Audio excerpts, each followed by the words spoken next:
From 1999 to 2007, the Medal of Honor series of first-person shooters hit virtually every kind of gaming device, from the PS1 to the Xbox 360 and stopping on the Game Boy Advance, PC, Mac, PSP, and even Linux.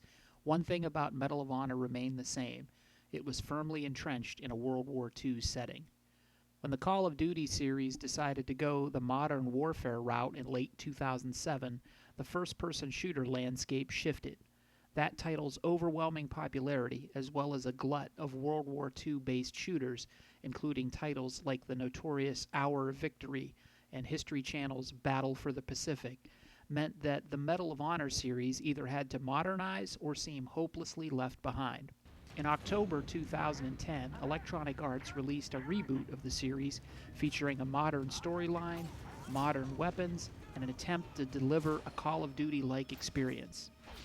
Medal of Honor's single-player campaign was developed by Danger Close, a smaller contingent of EA's Los Angeles division. EA Los Angeles is responsible for many of the games in the original Medal of Honor series. While previous games in the Medal of Honor series followed the exploits of an individual soldier, this new entry follows the intertwined storylines of 4 different fighting men. Bouncing between the roles of Rabbit, an advanced force operations soldier, Deuce, an AFO sniper, Dante Adams, an Army Ranger, and Hawk, an Apache gunner, the player is thrust directly into the war in Afghanistan circa 2002. This ping-ponging between characters makes it difficult to keep track of who you are at any given time, and it turns the player's focus away from the bare-bones storyline and makes Medal of Honor more about just shooting the bad guys and trying to find the next objective without much of a clue as to what's really happening. Not that there's a need for a deep and engaging storyline in a first-person shooter, but it never hurts to have one in a genre that's all about simply shooting the bad guys in the first place.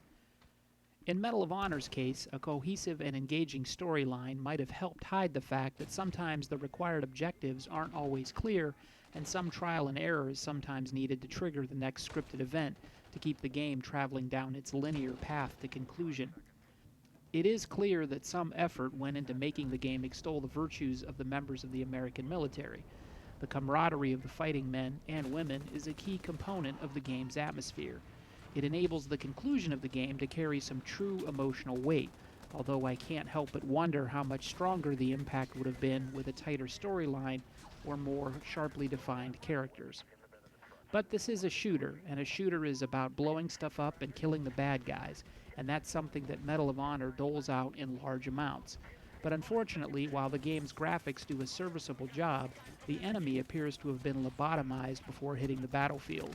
Waves of enemies will do very little to shield themselves from your firepower in most situations. There are a few notable exceptions, including one battle that forces the player and his NPC buddies to locate a landing zone to be extracted from enemy territory, only to find themselves surrounded and low on ammo. But for the most part, the enemy will allow you to shoot them almost at will. Only their sheer numbers will present a challenge, not their tactics. The single-player campaign is also relatively short.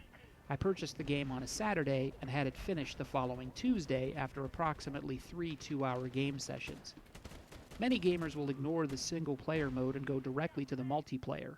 In an odd move, Medal of Honor's multiplayer was designed by a separate developer. DICE, known for their Battlefield series, stepped in and delivered a very Battlefield-esque multiplayer experience. But when compared to the recently released Battlefield Bad Company 2's multiplayer, Medal of Honors feels like it's been hobbled. Featuring only 3 classes, Rifleman, Special Ops, and Sniper, to Battlefield's 4, it's almost as if DICE didn't want to show up their own game. The multiplayer modes include Team Assault, Combat Mission, Sector Control, and Objective Raid. If you've played the Battlefield series, you'll be right at home with Medal of Honor's multiplayer. One of the more controversial aspects of Medal of Honor's multiplayer mode was the original intention to call the enemy forces by their actual name, the Taliban.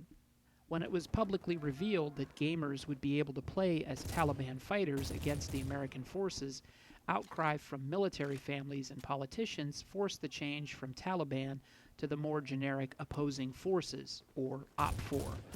However, no changes were made to the character models, And no matter what they're called, you're still fighting the same enemies as in the single-player game, where they're referred to as the Taliban. For better or worse, the Call of Duty series is the de facto benchmark by which every first-person shooter is now measured. Medal of Honor does not separate itself from Call of Duty in any appreciable way in terms of gameplay. Only in its attempt to emphasize the brotherhood of the soldiers in the single-player campaign does it differentiate itself from the more balls-out portrayal found in Call of Duty. The multiplayer mode plays great, but feels limited compared to the perk-oriented and feature-laden multiplayer of Call of Duty Modern Warfare 2 and the more tactical Battlefield Bad Company 2. While it certainly doesn't hurt the genre to have another competent series step up and deliver the goods, Medal of Honor's pedigree does the game no favors when compared to the competition.